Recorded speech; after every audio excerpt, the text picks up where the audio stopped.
धारणीय विकास और आर्थिक मुद्दा जो है, या सस्टेनेबल डेवलपमेंट या इकोनॉमिक इश्यू, जेपीएससी का फर्स्ट पेपर में 4 नंबर का क्वेश्चन है। इकोनॉमिक्स में जो 10 नंबर का क्वेश्चन है उसमें 4 नंबर का क्वेश्चन इसी से है ना। 2 पार्ट में बनाया जाएगा इसका। हाँ, आज अभी इसमें है धारणीय विकास, पर्यावरण के संबंधित जो चीज है। धारणीय विकास का मतलब है कि जो सस्टेनेबल का अर्थ होता है कि हम जो कार्य करते हैं, जो भी कार्य करते हैं विकास के लिए, उसका प्रतिक्रिया पर्यावरण द्वारा व्यक्त किया जाता है ना। और ये पर्यावरण द्वारा जो व्यक्त किया जाता है उसको हम लोग को इस रूप में लेना है कि आने वाला पीढ़ी जो है वो भी अभी जिस तरह से विकास हो रहा है वो भी उत्तरोत्तर विकास की प्रक्रिया में आगे बढ़े, पर्यावरण के नुकसान कम से कम हुए विकास का प्रक्रिया में। इसके अंतर्गत यही देखना है ना। अब देखो यहाँ पर है सब स्टेप बाय स्टेप दिया हुआ है ना। जैसे इसमें यहाँ देखो, हम अपने विकास के लिए जो कुछ भी करते हैं उसका प्रभाव और प्रतिक्रिया पर्यावरण या प्रकृति द्वारा व्यक्त किया जाता है ना।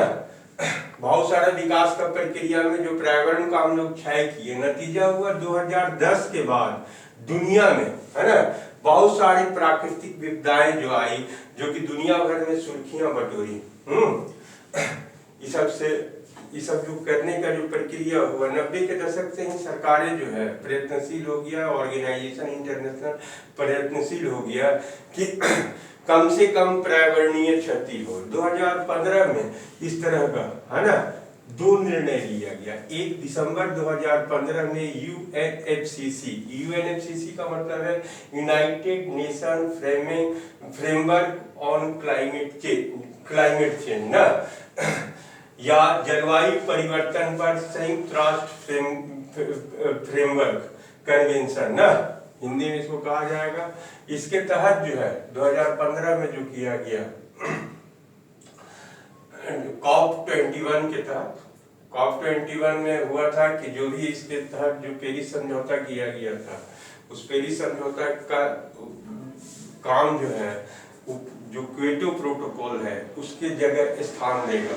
क्योटो प्रोटोकॉल में जो संधियां थी उसी में जो नया चेंजिंग हुआ वो पेरिस समझौता के तहत किया गया, और उसको ध्यान में रखते हुए इसके तहत अब पेरिस समझौते के तहत जो है उसी के तहत पर्यावरण को कंट्रोल किया जाएगा ना। और सितंबर 2015 में SDG सतत विकास लक्ष्य जो है, सतत विकास लक्ष्य का उद्देश्य जो है दुनिया का जो टेम्परेचर है, पृथ्वी का तापमान को 2 डिग्री सेल्सियस से कम रखने का है ना। ये 2 हुआ, ये तो अंतरराष्ट्रीय पहल हुआ। ये 2 एक तो हुआ तुम्हारा जाकर के दिसंबर 2015 में यूएनएफसीसी के तहत ऐतिहासिक समझौता हुआ जो पेरिस समझौता या COP21 के नाम से जाना जाता है, ठीक है ना। और दूसरा जो हुआ सितंबर 2 SDG ये सतत विकास लक्ष्य रखा है जिसके तहत 2 डिग्री सेल्सियस से नीचे रखना है ना। अब जो है राष्ट्रीय स्तर पर भी काम किया गया, अंतरराष्ट्रीय सौर गठबंधन, इस सब का हम लोग बारी बारी से अध्ययन किया जाएगा। अब देखो बारी बारी से इसका अध्ययन किया जाएगा सबका, ठीक है ना। तो तीनों का वैश्विक उत्सर्जन, ये तीसरा अगला पॉइंट है ना, वैश्विक उत्सर्जन या ग्लोबल एमिशन। विश्व मौसम विज्ञान संगठन जो है 2016 में घोषणा किया कि पूर्व औद्योगिक युग से है ना, जो इंडस्ट्रियलाइजेशन होना, औद्योगिक क्रांति हुआ था, उससे पहले का जो टेम्परेचर है उससे 1.5 डिग्री सेल्सियस तक में ही, माने 2 डिग्री से नीचे ले जाना, 1.5 डिग्री सेल्सियस में ही पृथ्वी को गर्म होना देना, उससे अधिक गर्म होने देना नहीं हुआ है, नहीं होने देना है ना। इंटरनेशनल एनर्जी एजेंसी द्वारा 2018 में बोला गया कि 2017 में वातावरण में जो कार्बन डाइऑक्साइड की मात्रा का जो उत्सर्जन हो रहा है उसको कम किया जाए ना।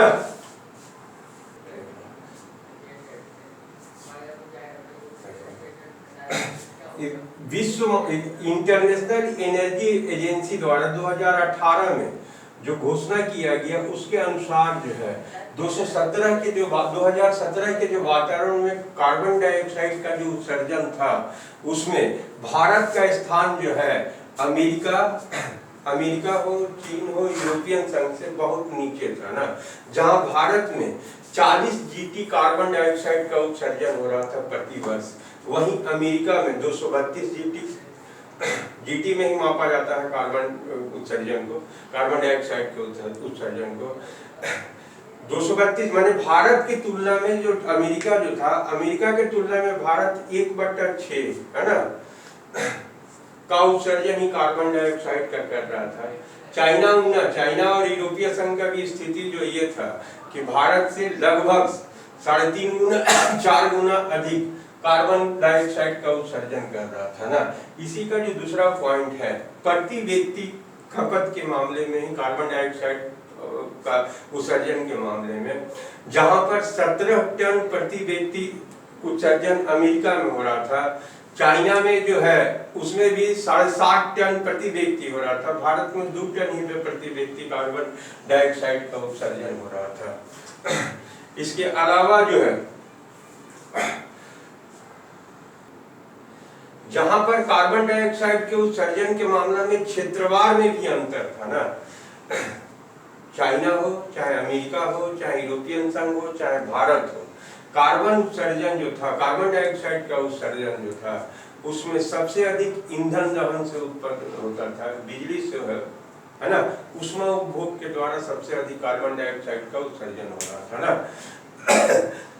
दूसरा जो स्थान था चीन और भारत में मैन्युफैक्चरिंग सेक्टर से, ईंधन दहन के अलावा मैन्युफैक्चरिंग सेक्टर से अधिक उसमें कार्बन डाइऑक्साइड का उत्सर्जन हो रहा था। वहीं पर अमेरिका और यूरोपियन संघ जो है, वहाँ जो परिवहन है उससे दूसरा स्थान पर कार्बन डाइऑक्साइड का उत्सर्जन हो रहा था। माने सबसे अधिक तो ईंधन दहन, बिजली और ऊष्मा के द्वारा कार्बन डाइऑक्साइड निकल रहा था पूरा ऑल ओवर वर्ल्ड में। लेकिन जो सेकेंड स्थान पर है, अलग अलग कंट्री में अलग अलग स्थिति है। भारत और चाइना में मैन्युफैक्चरिंग सेक्टर में सबसे अधिक कार्बन डाइऑक्साइड का उत्सर्जन हो रहा था, माने सेकेंड लार्जेस्ट उत्सर्जन के मामला में। और वहीं पर अमेरिका यूरोपियन संघ में परिवहन सेक्टर जो है, ट्रांसपोर्टेशन जो है, वहां पर सबसे अधिक कार्बन डाइऑक्साइड, सेकेंड सबसे अधिक कार्बन डाइऑक्साइड का उत्सर्जन हो रहा था ना। अब देखो दुनिया में जो कार्बन डाइऑक्साइड के उत्सर्जन में सबसे अधिक योगदान जो है ऊर्जा सेक्टर से होता है। ऊर्जा सेक्टर में भी ईंधन के दहन से सबसे अधिक योगदान दिया जाता है। फिर से देख लो, सबसे अधिक कार्बन डाइऑक्साइड के उत्सर्जन में ऊर्जा सेक्टर का योगदान रहता है, और ऊर्जा सेक्टर में भी ईंधन दहन से सबसे अधिक योगदान दिया जाता है ना। अब देखो 70 से 17 में 40 GT के साथ भारत जो है वो बहुत पीछे है। पूर्ण प्रति व्यक्ति उत्सर्जन के मानक के स्थान पर जो है उसमें भी 17 टन की जगह भारत जो है 2 टन प्रति ऊपर ही बता दिए हैं। क्षेत्रवार कार्बन डाइऑक्साइड में भी वही स्थिति है। सबसे अधिक तो जाकर के ईंधन से होता है, ईंधन बिजली ऊष्मा के द्वारा सबसे अधिक पूरा ऑल ओवर इंडिया वर्ल्ड में। भारत और चाइना में क्षेत्रवार में तुम्हारा जाकर के जो होता है वो क्षेत्रवार में तुम्हारा मैन्युफैक्चरिंग हब से होता है, और जबकि चाइना, अमेरिका और यूरोपियन कंट्री में जो है उसमें ट्रांसपोर्टेशन से सबसे अधिक होता है। पूरा हो गया। अब देखो सशक्त विकास लक्ष्य या सस्टेनेबल डेवलपमेंट गोल ना, SDG है ना, SDG है ना। दिसंबर 2015 में संयुक्त राष्ट्र महासभा, 2015 नहीं 2016 है ना, संयुक्त राष्ट्र महासभा के 17वें सम्मेलन में ना सतत विकास लक्ष्य, विकास के लिए लक्ष्य को तय किया गया। सतत मतलब लगातार है ना, वही सस्टेनेबल जो है, उसमें जो है 17 को लक्ष्य निर्धारित किया गया और 169 संकेतक को, ठीक है ना, ये जो बैठक हुआ संयुक्त राष्ट्र महासभा के 17वें अधिवेशन, 17 को लक्ष्य तय किया गया और इसके अंतर्गत 169 इंडिकेटर या संकेतक को तय किया गया ना। और ये जो है लक्ष्य और संकेतक जो है ये 2016 से 30 तक के लिए है ना। 2016 से 30 तक इन्हीं लक्ष्यों पर काम करते हुए है ना सतत विकास की ओर हम लोग को आगे बढ़ना है। इस 17वां लक्ष्य है ना। भारत और SDG, भारत और SDG 2019 में 16 लक्ष्य से जुड़े 100